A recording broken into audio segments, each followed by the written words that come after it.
Hello friends, एक बार फिर से आप सभी दोस्तों का टेक्निकल मंच के इस ऑनलाइन प्लेटफॉर्म पर हार्दिक स्वागत है।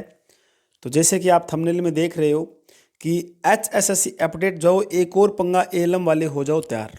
अब क्या पंगा है इसके बारे में डिस्कस करेंगे और सभी को क्या है फिर एकजुट होना ज़रूरी है, तभी क्या है बात बन सकती है। अब क्या कुछ डाउट है, क्या कुछ इसके अंदर मुद्दा है, वो हम चर्चा करेंगे। आज कुछ बच्चे गए हुए थे पंचकूला, चेयरमैन सर से तो मिले नहीं, चेयरमैन सर उनको नहीं मिले और बाकी जो एचएसएससी के और जो मेंबर है उनसे उनकी मुलाकात हुई है। और बच्चे ने क्या कुछ बताया है वो पूरा मैं आपको बताऊंगा। क्या कुछ बच्चे ने क्या है भेजा है, क्या कुछ उसने मैसेज किया है, पूरा हम चर्चा करते हैं। तो देखिए, ये एक बच्चे ने मैसेज किया था आज मुझे, अभी थोड़ी देर पहले ही मैसेज आया है उस बच्चे का। तो इसमें क्या कुछ बोला गया देखिए। सबसे पहले, सर आज एचएसएससी गए थे हम, 7 लाइनमैन यानी कि 7 बच्चे थे वो लाइनमैन कैंडिडेट, ईडब्ल्यूएस 8 लाख वाले। यानी कि आप सभी को ये मैटर पता होगा, जिनको नहीं पता है पहले मैं ये मैटर बता देता हूँ। जैसे कि अभी लेटेस्ट जो है वो एचएसएससी के जो डॉक्यूमेंट वेरिफिकेशन हुए हैं एलएम के, तो एलएम के जो डॉक्यूमेंट वेरिफिकेशन है उनमें क्या है, जो ईडब्ल्यूएस वाले कैंडिडेट है उन्होंने क्या है, जो अपना ईडब्ल्यूएस का जो सर्टिफिकेट है, एक तो होता है सेंटर का सर्टिफिकेट, ठीक है ना, भारत सरकार का ईडब्ल्यूएस का सर्टिफिकेट है वो अलग है। उसमें जो इनकम होती है, इनकम सर्टिफिकेट है, उसमें दिखाते हैं वो 8 लाख रुपए का, ठीक है ना, 8 लाख का बनता है ये सेंटर वाला। और जो हरियाणा का जो ईडब्ल्यूएस का सर्टिफिकेट है वो बनता है 6 लाख रुपए वाला, ठीक है ना। यानी कि इनकम सर्टिफिकेट उसके अंदर 6 लाख होनी चाहिए। तो ये सबसे बड़ा मुद्दा था।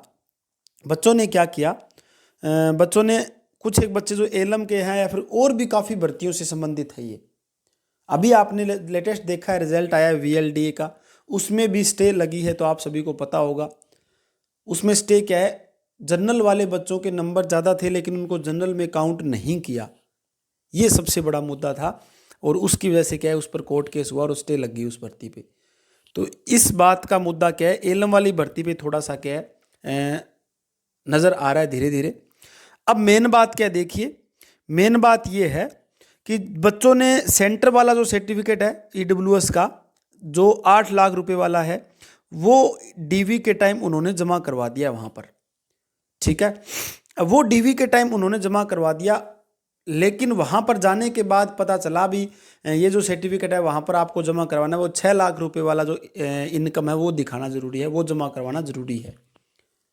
तो इस मुद्दे पे बच्चे वहाँ पर गए हुए थे। तो एक बार मैं इनकी बातें दिखा देता हूँ क्या कुछ इन्होंने बोला है कि कैंडिडेट 8 लाख वाले उन्होंने कहा है, जिसमें जिसने फॉर्म अप्लाई करते टाइम 8 लाख वाला सर्टिफिकेट लगाया था, सब बाहर होंगे, चाहे किसी भी पोस्ट के लिए अप्लाई किया हो, जनरल में भी काउंट नहीं, ठीक है ना। ये देखिए, उन्होंने चेयरमैन जो मेंबर है उन्होंने बोला है, और इस लड़के ने मुझे डायरेक्ट जो बातें उन्होंने कही है वो मुझे मैसेज किया है पूरी बातें।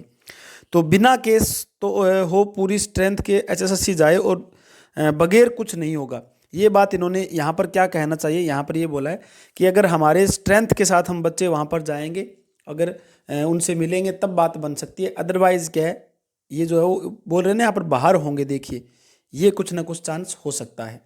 ताकि आपने अभी देखा है वीएलडीए के रिजल्ट के अंदर, ठीक है ना।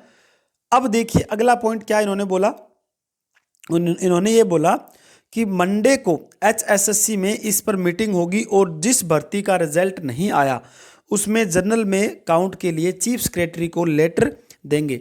अगर वहाँ से यस हुई तो जनरल में काउंट होंगे, नहीं तो सभी बाहर होंगे। तो इन्होंने बोला भी सभी जो भी कैटेगरी के जो यानी कि ईडब्ल्यूएस के बच्चे हैं उनको एक बार क्या है मैसेज देना ज़रूरी है, ताकि इस चीज़ से वो अवेयर हो जाएं, ठीक है। अब ये आप सभी को पता है हरियाणा स्टाफ सिलेक्शन कमीशन का सबसे नेगेटिव पॉइंट क्या है, जो इन्होंने एडवर्टाइजमेंट निकाली है उसमें इतनी मिस्टेक ही समझ लीजिए एडवर्टाइजमेंट के अंदर, कि कोई चीज़ क्लियरली मेंशन नहीं है उसके अंदर।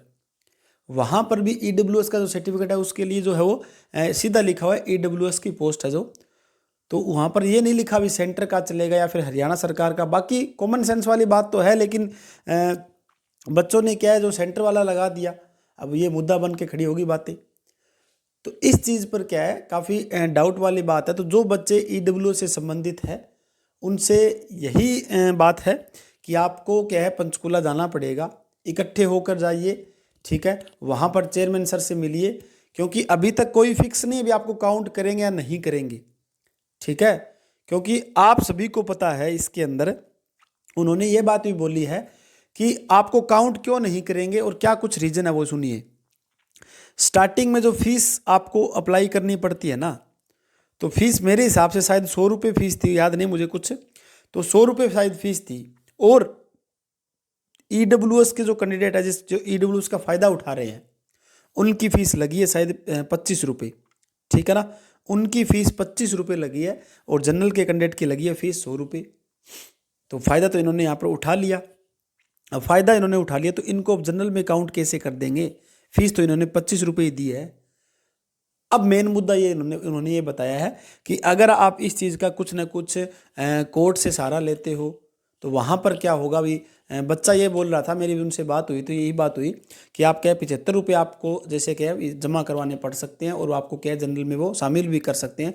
लेकिन इस बात के लिए क्या अभी इन्होंने बताया ना, चीफ सेक्रेटरी को इन्होंने क्या लेटर भेजेंगे, उसके बाद ही सब कुछ होगा ये, ठीक है। तो इस मुद्दे पर क्या है, सभी बच्चे जागरूक हो जाइए। और जो ये 8 लाख वाला जो आपने ईडब्ल्यूएस का सर्टिफिकेट जमा करवाया है, इस पर क्या है डाउट जो बना हुआ है सभी के पास, सभी को डाउट है इस चीज़ का, तो आप उनसे मिलिए और रिक्वेस्ट कीजिए कि हमें भी क्या है ईडब्ल्यू से नहीं तो जनरल में जो शामिल कर सकते हैं वो आप